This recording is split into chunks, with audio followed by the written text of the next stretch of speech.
Assalamualaikum warahmatullahi wabarakatuh. Nama saya Kansal Bianis Dihar, mahasiswa program studi Teknik Sipil dari Fakultas Teknik Sipil dan Perencanaan Universitas Trisakti. Di sini saya ingin menjelaskan tentang tugas desain fondasi 2 mengenai proses pemasangan tiang pancang dan tiang bor. Sebelum masuk ke prosesnya, saya ingin menjelaskan terlebih dahulu apa itu tiang pancang dan tiang bor. Tiang pancang sendiri adalah jenis fondasi yang memiliki fungsi untuk menahan struktur bangunan dan juga memindahkan beban pada struktur bangunan ke lapisan tanah. Dan tiang pancang sendiri dapat menahan gaya apung air tanah, gaya lateral, dan gaya gempa juga.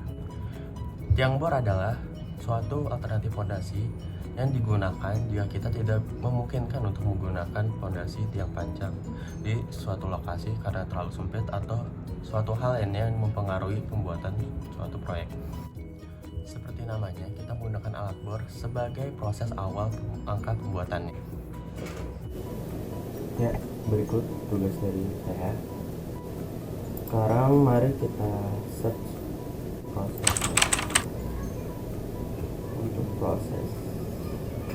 untuk proses pembuatan tiang pancang.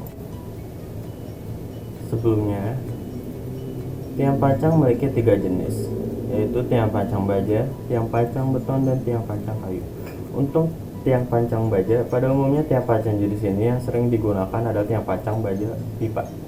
Namun ada juga tiang pancang baja yang berbentuk persegi panjang untuk keperluan konstruksi tertentu. Lalu tiang pancang beton.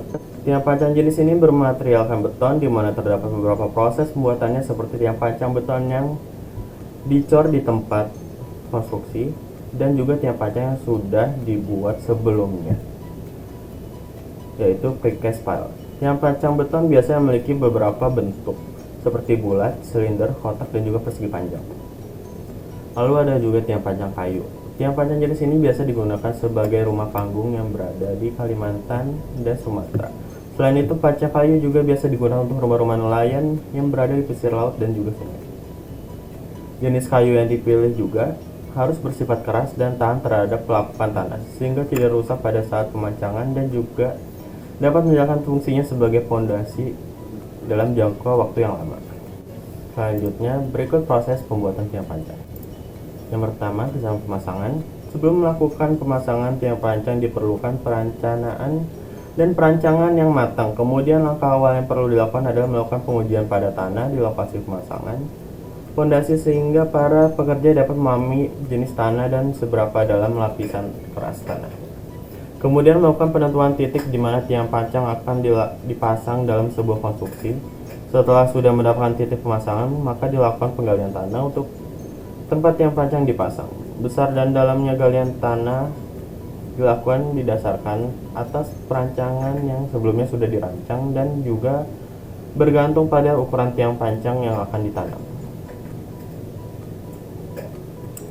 Selanjutnya, persiapan peralatan.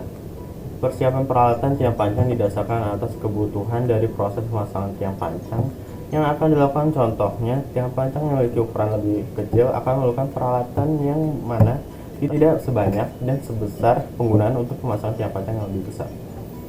Ke lokasi tiang pancang dapat dilaksanakan dengan menggunakan alat tower crane atau kendaraan crane sesuai dengan titik angkanya sudah diperhitungkan agar proses pengangkatan atau relokasi tidak dilakukan 2 kali, dan juga alat utama lainnya adalah hammer. Sebelum kita masuk ke proses ketiga, saya ingin menjelaskan terlebih dahulu tentang peralatan yang digunakan untuk proses pembuatan tiang pancang. Yang pertama ada diesel hammer. Tampilan dari alat ini yaitu berupa silinder dengan piston atau rem yang berguna untuk melakukan penekanan terhadap tiang pancang. Di samping itu, alat ini juga telah dilengkapi dengan 2 mesin diesel yang berperan untuk menggerakkan piston.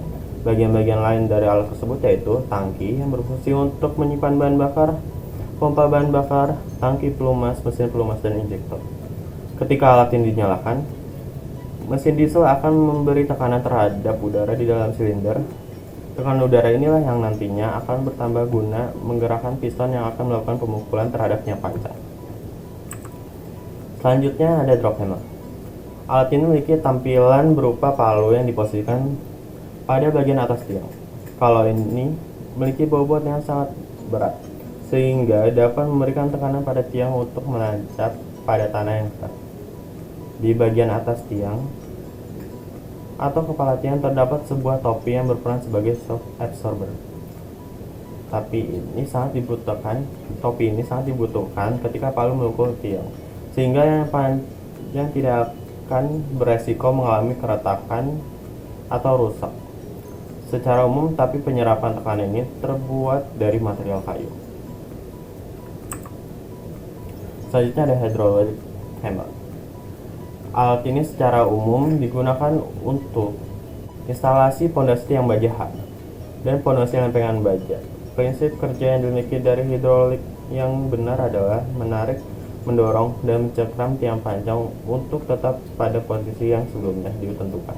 Tiang panjang yang bisa melakukan proses instalasi menggunakan alat ini umumnya memiliki ukuran lebih pendek apabila dikomparasikan dengan alat yang lain. Oleh sebab itu, alat ini sangat cocok untuk pembangunan yang tidak begitu luas.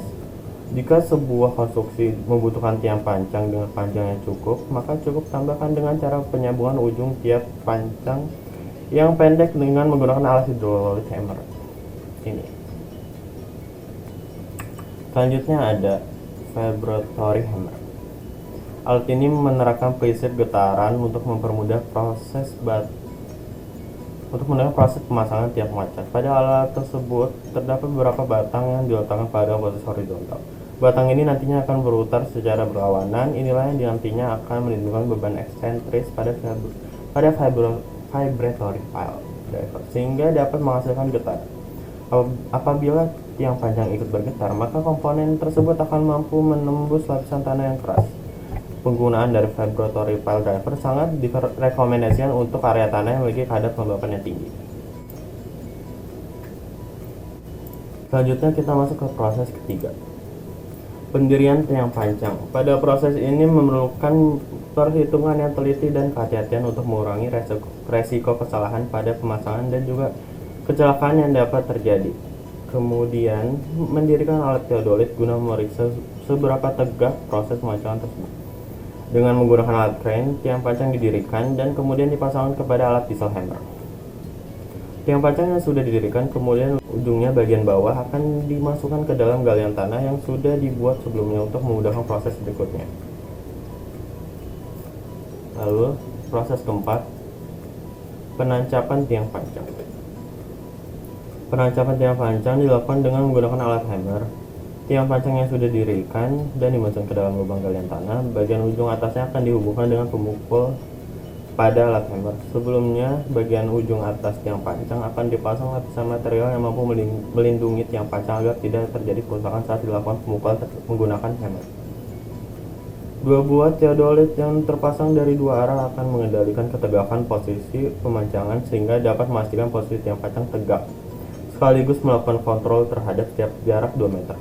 Proses pemancangan ini dilaksanakan sampai dengan elevasi kedalaman yang sudah ditentukan. Ya, yang terakhir yaitu finishing.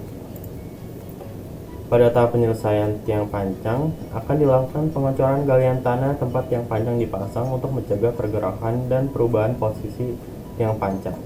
Tiang panjang yang masih memiliki sisa pada bagian atas elevasi akan dipotong, kemudian dihubungkan dengan pile cap pada bangunan gedung sebagai penyangga pada bangunan gedung atau kalau ada suatu konstruksi jembatan. Ya, selanjutnya mari kita searching bagaimana proses pembuatan tiang bor.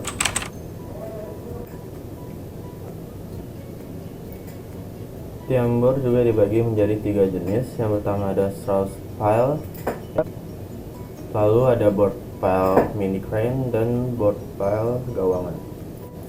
Strauss pile. Jenis bor pile yang satu ini menggunakan tenaga manusia untuk pengerjaannya, sehingga biasa dikenal juga dengan sebutan bor manual. Metode yang digunakan untuk pengeboran menggunakan alat ini adalah menggunakan metode bor kering. Oleh sebab itu tidak membutuhkan banyak air dalam proses pengerjaannya. Walaupun terlihat melelahkan apabila menggunakan alat ini, namun penggunaannya diyakini lebih praktis serta sederhana. Selain itu, dalam penggunaan alat Strauss pile ini juga tidak akan menimbulkan suara bising yang dapat mengganggu lingkungan sekitar. Lalu selanjutnya ada bore pile mini crane. Jenis pondasi bore pile ini adalah menggunakan alat mini crane. Metode yang satu ini dinilai efektif apabila digunakan pada daerah perumahan. Alasannya karena penggunaan bore pile mini crane ini tidak menghasilkan getaran yang dapat mengganggu bangunan sekitarnya. Untuk pengeboran menggunakan alat mini crane ini dapat dilakukan dengan menggunakan metode bor basah. Lalu bore pile gawangan. Jenis bore pile selanjutnya menggunakan alat gawangan. Mesin ini mampu membuat lubang galian dengan diameter yang lebih besar ketimbang menggunakan mesin bore pile mini crane. Dalam proses pengerjaannya hampir dengan menggunakan mesin bore pile mini crane. Perbedaannya adalah pada bagian sasis serta tiang gearboxnya. Ketika menggunakan alat gawangan ini diperlukan tambang pada bagian kiri dan kanan alat. Selanjutnya ini adalah proses dari pembuatan tiang bornya. Yang pertama ada proses pengeboran. Pengeboran dengan sistem dry drilling, yaitu tanah dibor dengan menggunakan mata bor spiral dan diangkat setiap interval kedalaman 0,5 meter. Hal ini dilakukan berulang-ulang sampai kedalaman yang ditentukan. Lalu kedua, proses pembersihan. Tahap kedua adalah pembersihan dasar lubang bor dari longsoran dan lumpur yang terjadi. Pembersihan harus dilakukan dengan alat pembersih khusus, yaitu cleaning bucket, dengan ukuran yang sesuai dengan lubang bor. Lalu selanjutnya proses besi beton dan pipa tremi. Tahap ketiga adalah pengetelan atau pemasangan besi beton dan tremi. Kerangka baja tulangan yang telah dirakit kemudian diangkat dengan bantuan diesel winch dalam posisi tegak lurus terhadap lubang bor dan diturunkan dengan hati-hati agar tidak terjadi singgungan dengan sisi lubang. Lalu keempat, pengukuran kembali lubang pengeboran. Setelah tulangan terpasang di dalam lubang, maka harus dilakukan pengukuran kembali terhadap lubang bor. Lalu yang terakhir, pengecoran beton. Dalam pengecoran beton dilakukan persiapan terlebih dahulu, yaitu pekerjaan pengecoran pondasi bore pile untuk memisahkan adukan beton dari lumpur limbah pengeboran di awal pengecoran. Maka digunakan kantong plastik yang diisi adukan beton dan diikat dengan kawat beton, kemudian digantung di bagian dalam lubang tremi 1 meter ke bawah dari corong pipa tremi. Lalu dalam pelaksanaan, setelah persiapan pengecoran selesai, beton selam 18 cm kurang lebih 2 cm ditampung di dalam corong tremi dan ditahan oleh bola plastik yang berisi adukan beton. Setelah cukup penuh, bola kantong plastik dilepas sehingga beton mendorong lumpur yang ada di dalam lubang tremi. Pipa tremi dilepas setiap 3 meter, akan tetapi ujung pipa di dalam harus dalam keadaan tertanam di dalam beton. Pengecoran dihentikan setelah adukan beton yang naik ke permukaan telah bersih dari lumpur. Setelah pengerjaan pengecoran selesai, semua peralatan pengecoran dibersihkan dari sisa beton dan lumpur dan disiapkan kembali untuk pemakaian pada titik bor selanjutnya. Ya, selanjutnya kita masuk ke alat-alat yang digunakan untuk proses pembuatan tiang bor ini. Yaitu yang pertama ada ekskavator, merupakan alat yang digunakan untuk melakukan penggalian pada tanah. Alat ini terdiri dari roda, alat penggeruk, dan alat penggalian serta wahana putar. Ya, selanjutnya dump truck, alat untuk memindahkan material yang dibutuhkan untuk membuat pondasi jenis bore pile. Dengan begitu, konstruksi yang dikerjakan lebih mudah karena posisi material dengan lokasi kerja menjadi lebih dekat. Lalu selanjutnya ada drilling mesin, termasuk alat utama yang berperan besar dalam proses pengeboran pondasi jenis ini. Dengan alat ini, tiang bor bisa dipasang dengan cepat sekaligus melakukan proses pengecoran pondasi agar tertutup. Dan ada crawler crane, merupakan alat alternatif yang menggantikan peran tower crane. Efektif digunakan untuk pembangunan pondasi yang membutuhkan alat berat serta posisinya cukup tinggi. Ya, sekian presentasi dari saya.